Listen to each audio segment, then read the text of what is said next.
नमस्कार दोस्तों। जय माता दी। माता रानी आपके सभी कष्टों को समाप्त करे और सदैव आपके घर में खुशियां बनाए रखें। दोस्तों, नवरात्रि का महापर्व 9 देवी अर्थात 9 कन्याओं को समर्पित है।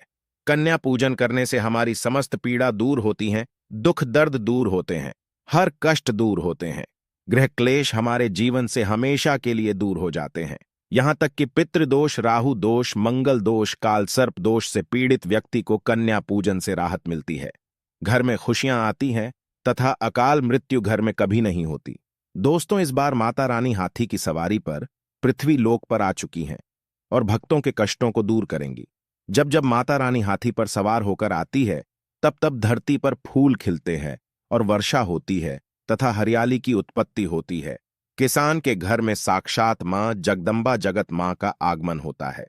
दोस्तों, इस बार के नवरात्रि बहुत ही शुभ और मंगलकारी माने जा रहे हैं।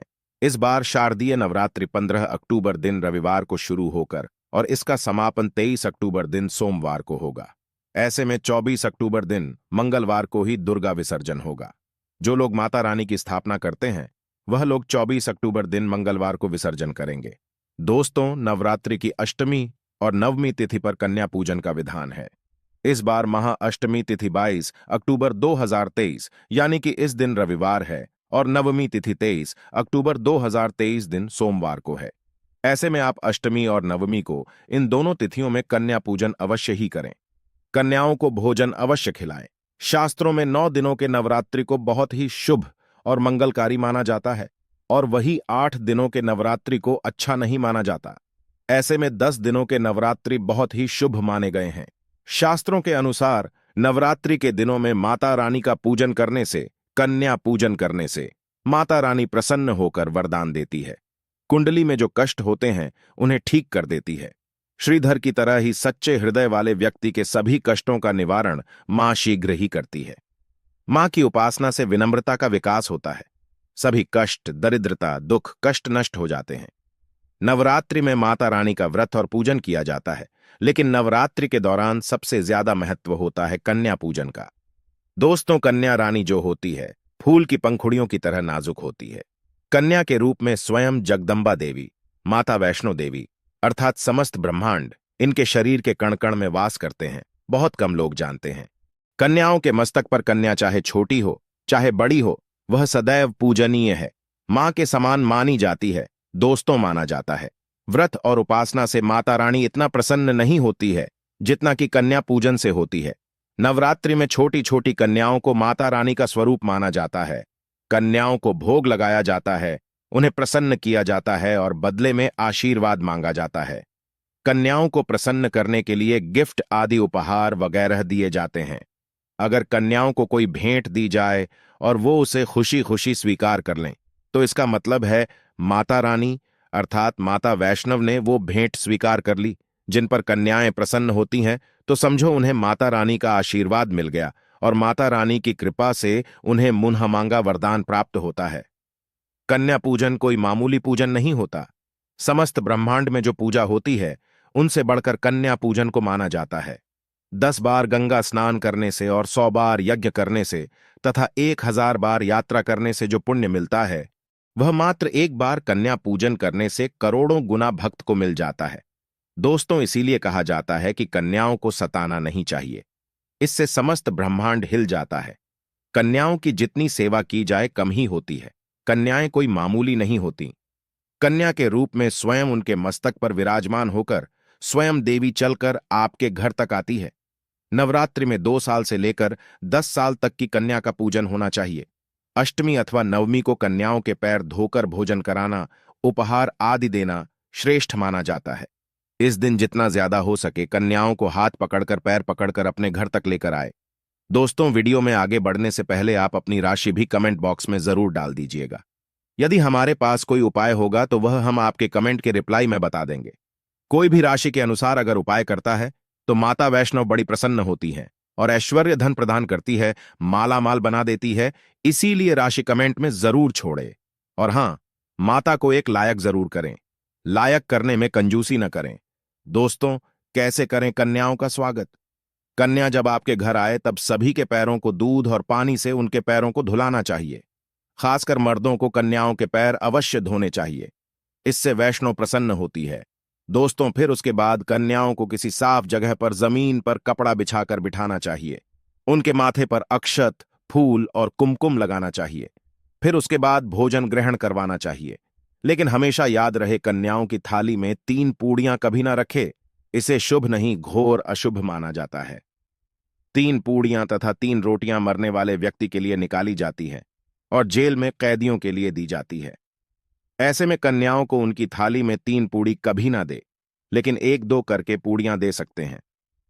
दोस्तों, कन्याओं को खाना खिलाने के बाद कन्याओं के सिर पर लाल चुनरी उड़ाना चाहिए और भोजन में आपको खीर, पूड़ी, हलवा, चना तथा आलू की सब्जी, छोले वगैरह की सब्जी खिलानी चाहिए। पनीर आदि भी खिलाया जा सकता है। वैसे माता रानी का प्रिय भोजन खीर, हलवा, पूड़ी और छोले आदि ही है, लेकिन भूल से भी लहसुन और प्याज का इस्तेमाल कभी ना करें, अन्यथा अनर्थ हो जाएगा। अक्सर कई लोग कन्याओं को कुरकुरे का पैकेट, चिप्स वगैरह का पैकेट खिलाते हैं, जो कि घोर अनर्थ माना जाता है, क्योंकि इसमें लहसुन प्याज का इस्तेमाल होता है, जिसके कारण आपका व्रत खंडित हो सकता है। मां दुर्गा क्रोधित हो सकती है। आपकी एक गलती पूरे व्रत को खंडित कर सकती है। इतना भी नादान नहीं बनना चाहिए कि माता रानी रुष्ट हो जाए। कन्याओं को डब्बाबंद कोई भी ऐसी चीज ना खिलाए जिसमें लहसुन प्याज होता है। कई चीज तो ऐसी होती हैं मार्केट में जिसके अंदर लहसुन प्याज का इस्तेमाल होता है। दोस्तों, कई लोग कन्या पूजन में खाना घर पर नहीं बनाते और मार्केट से रेडीमेड लाकर ही खिलाते हैं तथा दही जलेबी खिलाते हैं, जो कि शुभ नहीं माना जाता है। दोस्तों, ऐसा खाना वो लोग खिलाते हैं जिनके घर में कोई दुर्घटना आदि हो गई है या घर में कोई बीमार है या कोई मुसीबत है, तब वो ऐसा करते हैं। लेकिन अगर आप स्वस्थ हैं, आपको कोई पीड़ा नहीं है, तो ऐसा भूल कर भी नहीं करना चाहिए। माता रानी दही जलेबी नहीं, आपके हाथों का बना भोजन खाना चाहती है, आपका प्यार चाहती हैं। फिर चाहे आप घर में एक ही पूड़ी क्यों ना बनाएं माता के लिए, पर आप स्वयं ही अपने हाथों से माता रानी को भोजन खिलाएं। भले ही आप दही जलेबी खिला सकते हैं, परंतु माता को घर का बना हुआ शुद्ध भोजन ही अति प्रिय है। खासकर नवरात्रों के दौरान घर में पक्का खाना अवश्य बनाना चाहिए।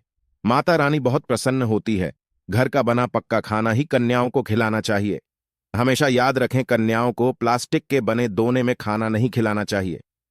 ऐसे बर्तन पूजा पाठ के लिए शुभ नहीं अशुभ होते हैं, क्योंकि प्लास्टिक के ज्यादातर बर्तन जो होते हैं जानवरों की हड्डियों द्वारा बनाए जाते हैं। कन्याओं को हमेशा स्टील के बर्तन या पत्तों से बने बर्तनों में ही भोजन कराना चाहिए। अगर पेड़ के पत्ते में भोजन कराते हैं तो माता अभय वरदान प्रदान करती है। दोस्तों, एक और बात हम आपको बताने वाले हैं। यदि नवरात्रों के समाप्त होने के बाद यदि बीच में कन्या पूजन में शुक्रवार का दिन पड़ जाए, तो कन्याओं को कोई भी खट्टी चीज नहीं खिलाना चाहिए, क्योंकि शुक्रवार का दिन माता संतोषी को समर्पित होता है और माता संतोषी नवरात्रों के दिनों में सक्रिय अवस्था में होती है, यानी वो भी 9 देवियों के साथ में आपके घर में आती है। खट्टी चीजों से माता संतोषी रुष्ट हो सकती है। इसीलिए भोजन कराने के बाद कन्याओं की थाली में एक लौंग जरूर रखना चाहिए, क्योंकि लौंग देवी शक्ति तथा दुर्गा मां को बहुत प्रिय है। लौंग माता शक्ति का प्रतीक होती है। लौंग में नवदुर्गा का वास होता है। इन 9 दिनों में माता रानी को लौंग का भोग ही लगाया जाता है, तो खाना खाने के बाद कन्याओं को लौंग अवश्य अर्पित करें।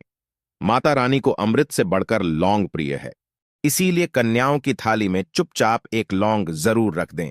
आपका भाग्य चमक जाएगा। माता लक्ष्मी आपके जीवन में धन की कोई भी कमी नहीं होने देंगी। दोस्तों, आपको बता दें, कन्याओं को उपहार में क्या दें। कन्याओं को खुश करने के लिए उनकी थाली में दक्षिणा डालें, ताकि आपके घर में संपन्नता बनी रहे तथा धन की कोई भी कमी ना हो। कन्या जब आपके घर से खुशी खुशी धन लेकर जाती है, तो वह भी आपको खुशी खुशी कई गुना आपको धन प्रदान करती है। इस समय कंजूसी मत करना, खुशी खुशी कन्याओं को धन अवश्य देना। कन्याओं को कोई सुंदर गिफ्ट दे सकते हैं। शास्त्रों में बताया जाता है कि कन्या जितना खुश होती है, माता रानी उतना ही जल्द फल की प्राप्ति प्रदान करती है। ऐसे में आप कन्याओं को चॉकलेट बॉक्स दे सकते हैं तथा खूबसूरत कपड़े दे सकते हैं। याद रहे, काले कपड़े ना दे और स्टील के बर्तन भी गिफ्ट के तौर पर दे सकते हैं। याद रहे कि कन्याओं को लोहे का कोई भी सामान नहीं देना चाहिए, नहीं तो राहु केतु का प्रभाव आपके जीवन में प्रवेश कर जाएगा। राहु काल तथा राहु दोष आपको लग जाएगा। आप बर्बाद भी हो सकते हैं। दोस्तों, जब कन्या अपने घर के लिए प्रस्थान करें तो उनके चरण जरूर छू लें और अपने मन में अपनी प्रार्थना को पूरा करें। सच्चे दिल से मांगी हुई मुराद माता रानी अवश्य ही पूरी करती है। सच्चे दिल का मतलब होता है मन में कोई भी लालच ना हो, और अगर वो लालच माता को पाने के लिए बन जाए तो उसे बोलते हैं सच्ची श्रद्धा और सच्ची भक्ति। ऐसी भक्ति के आगे स्वयं 33 कोटि देवी देवता आपको नमस्कार करते हैं। दोस्तों, नवरात्रों के दिनों में अगर मिल जाए आपको ये संकेत, तो समझो माँ दुर्गा आपके घर में आ चुकी हैं। ये संकेत बताते हैं माँ दुर्गा का आशीर्वाद आपको प्राप्त होने वाला है। दोस्तों, पहला संकेत, जब आप कलश स्थापना करते हैं तो ज़बा से निकली हरियाली बहुत ही शुभ मानी गई है। कहा जाता है कि ज़बा से निकली हरियाली हमारे भविष्य में होने वाले अच्छे और बुरे होने का संकेत देती है। ये सभी बातें हमारे आने वाले साल का भविष्य बताती हैं। यदि आपने ज़बा करे हैं और वो किसी कारणवश नहीं हो पाए हैं तो ये संकेत बड़ा ही मनहूस माना गया है। कहा जाता है कि नवरात्रों में ज़बा अगर सूख जाते हैं या बढ़ते नहीं हैं तो आपको समझ लेना चाहिए कि ये साल आपका खराब होने वाला है तथा घर में कोई बीमारी आने वाली है। दोस्तों, ये धन हानि का संकेत माना गया है, क्योंकि आपने कोई ना कोई गलती ऐसी कर दी होगी जिसके कारण माता रानी नाराज हो गई है। इसीलिए माता से आप क्षमा अवश्य मांग लें। माँ अपने भक्तों को अवश्य माफ करती है। एक माँ ही होती है जो अपने बेटे को, अपने लाल को हर गलती पर माफ करती है, लेकिन ऐसा बेटा किस काम का जो माँ से माफी ना मांगे। इसीलिए माता रानी से अपनी गलती की माफी अवश्य मांग लें। माता वैष्णो अपने भक्तों को कभी निराश नहीं करती, बल्कि उन्हें धन धान्य से और खुशियों से परिपूर्ण बना देती है। और दोस्तों, यदि जौ हरे भरे हो जाते हैं तो यह शुभ संकेत होता है। इससे आने वाले समय में आपको बहुत ज्यादा ही धन लाभ होगा। माना जाता है कि 1 रुपए का सिक्का या चांदी का कोई भी सिक्का जौ के बीचों बीच में अगर मिट्टी में दबा दिया जाए तो घर में सुख समृद्धि आती है। माता लक्ष्मी दौड़ी चली आती है। जौ के अंदर हमेशा 1 रुपए का सिक्का अवश्य डालना चाहिए। जौ को खाली नहीं रखना चाहिए। इससे माता का आशीर्वाद सदैव परिवार पर बना रहता है और जीवन में कोई भी संकट नहीं आता। दोस्तों, नंबर 2, यदि आपकी नींद नवरात्रों के दौरान सुबह 4 बजे के आसपास खुलती है तो इसे बड़ा ही शुभ संकेत माना जाता है, क्योंकि यह समय ब्रह्म मुहूर्त कहलाता है। इस समय देवी शक्ति अपने सच्चे भक्तों को ही जगाती है। इस समय उठाना मतलब माता की कृपा प्राप्त करने के बराबर माना गया है। ये संकेत बताते हैं कि माता की सच्ची भक्ति का प्रभाव आपके ऊपर हो चुका है और माता रानी आपको जल्दी ही कोई खुशखबरी देने वाली है। माता आपकी सच्ची भक्ति से बहुत खुश हैं। दोस्तों, नंबर 3, यदि नवरात्रि में आपका मन प्रसन्न होने लगे, पूजा पाठ में आपका मन लगने लगे। पूजा करते समय मन का शांत होना यह दर्शाता है कि आपको बहुत जल्द मां की कृपा प्राप्त होने वाली है। माता रानी आपकी भक्ति से बहुत खुश है। आपकी भक्ति माता रानी को आनंद दे रही है। ऐसे व्यक्ति को समझ जाना चाहिए कि उसके जीवन में अब अच्छा समय आने वाला है। दोस्तों, नंबर 4, नवरात्रों के दौरान अगर मां के गले से फूल गिर जाए तथा जौ के हरे भरे पत्ते अगर बिन हवा के हिल जाए तो इसे अति उत्तम माना गया है। यह संकेत बताता है कि माता रानी का आगमन आपके घर में स्थायी रूप से हो चुका है। आपको माता लक्ष्मी की कृपा प्राप्त होने वाली है। ये संकेत कुछ खास लोगों को ही दिखाई देते हैं। माना जाता है कि पूजा करते समय अगर धुआं अधिक बढ़ जाए तो इससे यह पता चलता है कि आपके घर से गरीबी हमेशा हमेशा के लिए जाने वाली है। भूत प्रेत आत्मा अब आपके घर से हमेशा के लिए जाने वाले हैं। पूजा करते समय धुएं का अधिक होना बहुत ही शुभ और मंगलकारी माना गया है। ये संकेत भविष्य में अच्छे परिणाम को दर्शाते हैं। दोस्तों, नंबर 5, द्वार पर गाय का आना। वेदों में बताया जाता है कि नवरात्रि के दौरान गाय माता का घर में आना बड़ा ही शुभ संकेत माना गया है। नवरात्रि में द्वार पर गाय का आना अत्यंत शुभ है। यदि आपके भी द्वार पर गाय आती है तो गाय के माथे पर कुमकुम लगाना न भूलें तथा गाय को रोटी जरूर खिलाएं। इससे मां दुर्गा अत्यंत प्रसन्न होंगी और आपकी झोली खुशियों से भर देंगी। द्वार पर गाय का बार बार आना भी जीवन में आने वाले अच्छे संकेतों की ओर इशारा करता है। दोस्तों, नंबर 6, सपने में माता का दिखाई देना। अगर आपके सपनों में मां दुर्गा दिखाई देती है, अर्थात कोई भी देवी अगर आपके सपनों में दिखाई देती है तो बड़ा ही शुभ माना गया है। नवरात्रों के पावन अवसर पर माता के दर्शन किसी खास भक्तों को ही होते हैं। ये सपने कभी किसी को शेयर मत करना। यदि माता की सवारी शेर नवरात्रि में सपने में बार बार दिखाई देता है तो मां दुर्गा आपसे प्रसन्न है। ये संकेत बताते हैं कि जल्द ही आपकी कोई मनोकामना अवश्य पूर्ण होगी और आपके शत्रुओं का नाश हो जाएगा। शत्रु आपके नाम से ही थर थर कांपने लगेगा। मां दुर्गा का वाहन शेर है, इसीलिए नवरात्रि में शेर का दिखाई देना अत्यंत शुभ संकेत होता है। दोस्तों नंबर 7, यदि कोई छोटी कन्या आपको सुबह सुबह लाल वस्त्र धारण किए हुए दिखाई देती है, तो आपने साक्षात मां दुर्गा के दर्शन किए हैं। यदि नवरात्रों में सबसे पहले आपके घर में कन्याओं का आगमन हो जाए, तो ब्रह्मांड की कोई भी शक्ति आपको करोड़पति होने से नहीं रोक सकती। आपके जीवन में आपके घर में माता लक्ष्मी का आगमन होने वाला है। आप दिन दुगनी रात चौगुनी तरक्की करेंगे। अब आप खुशियां मनाइए और मिठाइयां बांटें। ऐसे में कन्याओं को भरपूर तरीके से खुश रखें और उनका आगमन दूध से चरण धुलाकर करें। दोस्तों, माता रानी आपको यह संकेत दे रही है कि अब आपका बुरा समय समाप्त हो चुका है। अब जीवन में सुख समृद्धि के द्वार खुल जाएंगे। दोस्तों नंबर 8, घर पर उल्लू का आना। यदि मां लक्ष्मी का वाहन उल्लू नवरात्रि में आपके घर पर आकर बैठ जाए, तो यह भी शुभ संकेत है। इसका अर्थ है कि मां लक्ष्मी का आपके घर में प्रवेश हो चुका है और आपकी आर्थिक स्थिति और मजबूत होगी। लेकिन याद रहे, उल्लू नवरात्रि और दीपावली पर आना ही शुभ माना जाता है। दोस्तों नंबर 9, यदि ब्रह्म मुहूर्त के समय यानी सुबह के 4 बजे के आसपास घंटियों की आवाज सुनाई दे जाए या शंख की आवाज सुनाई दे जाए, तो बड़ा ही शुभ संकेत माना गया है। इससे यह पता चलता है कि माता रानी आपकी भक्ति से बहुत प्रसन्न है और आपके जीवन में सभी नकारात्मकता का नाश होने वाला है तथा माता लक्ष्मी की कृपा आपको प्राप्त होने वाली है। दोस्तों, नवरात्रों के दौरान घर में काली चींटियों का दिखना, लंबी लंबी लाइन बनाकर मुंह में खाना ले जाते हुए चींटियों को देखना अच्छा संकेत माना गया है। और यदि मंदिर में पूजा करते समय कोई छिपकली आदि दिखाई दे जाए या मंदिर के स्थान की ओर छिपकली चली जाए, तो बड़ा ही शुभ संकेत माना गया है। इससे यह पता चलता है कि आपको माता लक्ष्मी की कृपा प्राप्त होने वाली है। मां का आशीर्वाद आपको मिलने वाला है।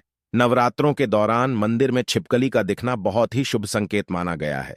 आपकी भक्ति का फल आपको शीघ्र ही मिलने वाला है, क्योंकि छिपकली को माता लक्ष्मी का प्रतीक माना गया है।